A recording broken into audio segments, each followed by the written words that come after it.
Do you know what? Is this us now?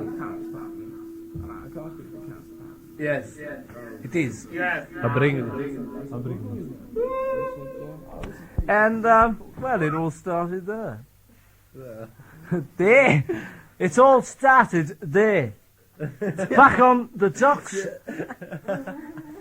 My mother was a seaman, and my father was a Jew. My granddad came from Ireland, and that's enough from you.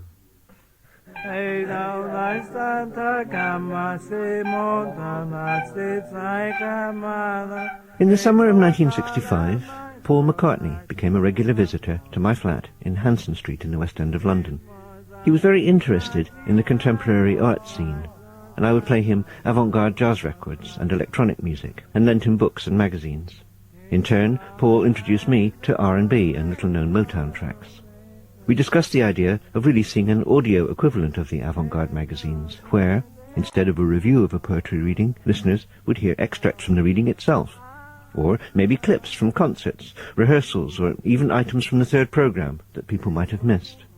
It was agreed that what we needed in order to do this was a small studio where writers and musicians could record without the overheads of a commercial facility. We'd heard that Beatles manager Brian Epstein was buying a small office building, and we secured space on the top floor where a recording studio was to be installed. The core team consisted of myself, John Dunbar, Ian Somerville, and Peter Asher.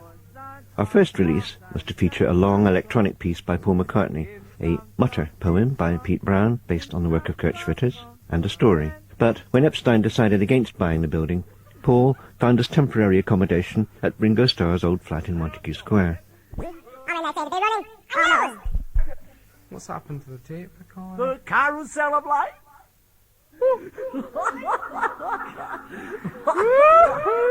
I do, Jack. Really is a wizard, do. Really. No, honestly. It's a biffo, do. This?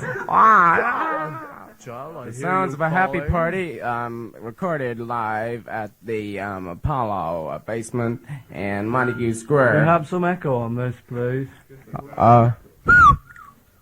It's amazing what it does to your voice, isn't it? Oh, not half. It's really nice. Really nice. Well, I've only just come down for the Really exhibition, nice. but Well, I mean, we don't get I'm paid, amazed you know at what I well, see. No, quite. I mean, I didn't know right. the modern world. No, the I wouldn't have believed it industry myself was either. Moving forward No, at such a I wouldn't have pace. done. I mean, they seem to be running.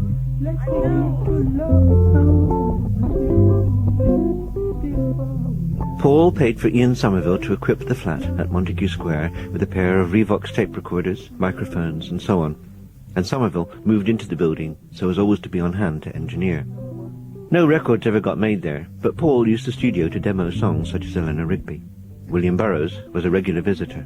He may not know anything about how the engines work, or even the principle on which the capsule is operating. Oh, he should. He should. He should, but he usually doesn't. Is this machine recording? 30 families are homeless in fires.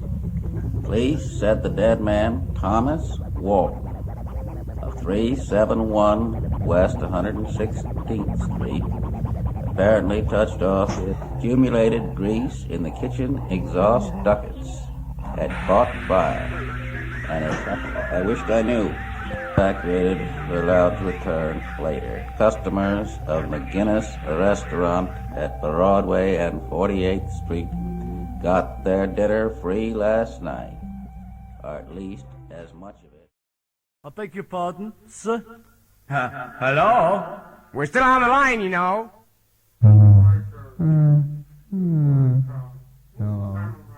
Well, we don't know what's going on just yet. Don't panic and just keep calm. Well, I'm afraid it's a crinkle in the tape. I'm afraid it's a crinkle in the tape of the high-faced super suffers. Body is out of bones. It's time to call it a night. I'll send.